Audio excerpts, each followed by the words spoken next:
Okay, Assalamualaikum warahmatullahi wabarakatuh. Welcome back with me, Mr. B or Mr. Bagus. So now we are on the seventh meeting. Kita ada di pertemuan yang ketujuh, teman-teman.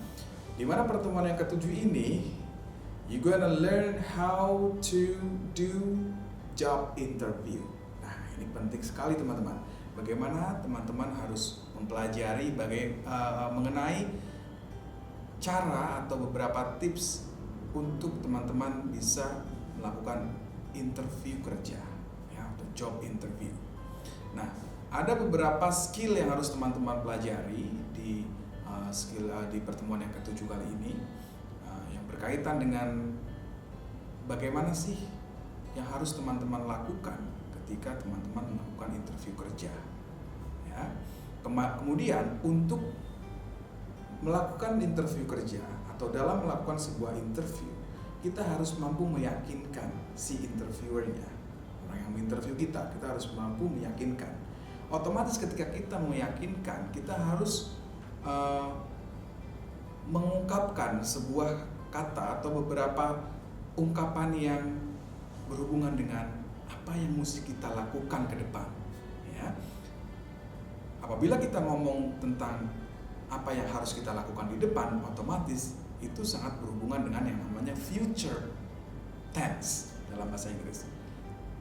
So it's maybe we have learned, kita sudah mempelajarinya di pertemuan-pertemuan sebelumnya tentang penggunaan will and going to. But now it's different. Konteksnya berbeda. Di sini kita akan mempelajari will dan going to itu dalam konteks job interview.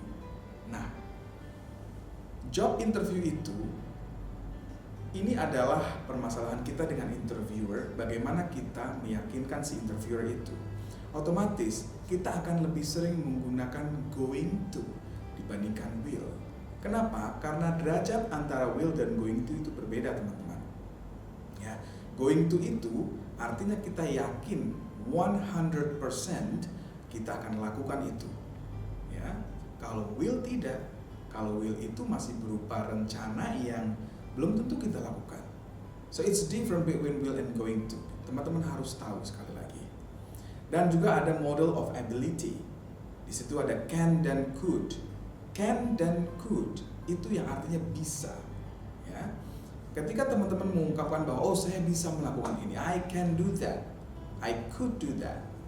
Ya. I'm be able to do that, that and that. Otomatis itu akan mampu meyakinkan atau mungkin interviewer itu akan memberikan nilai plus kepada kita karena kita berhasil meyakinkan si interviewer itu dengan beberapa expressions, terutama pada saat penggunaan model of ability tersebut. Nah, untuk latihannya, praktisnya, ya, di sini teman-teman akan melakukan sebuah simulasi wawancara kerja, ya, dengan teman-teman yang lain. Ya. Jadi berpasangan, nanti teman-teman akan melakukan sebuah simulasi kerja dan juga nanti bergantian. Ya, misalkan ada dua students A and B. In the first attempt, students A sebagai interviewer, students B sebagai interviewee, orang yang diinterview. Kemudian setelah itu nanti bergantian, students B menjadi interviewer, students A menjadi interviewee.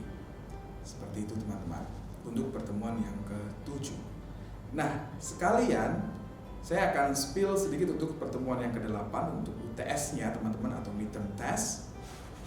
Di mana di midterm test itu teman-teman harus mampu membuktikan, ya, mengenai apa yang sudah teman-teman pelajari selama 7 sesi. Dan di midterm test kali ini saya akan menguji teman-teman, ya, melalui wawancara kerja.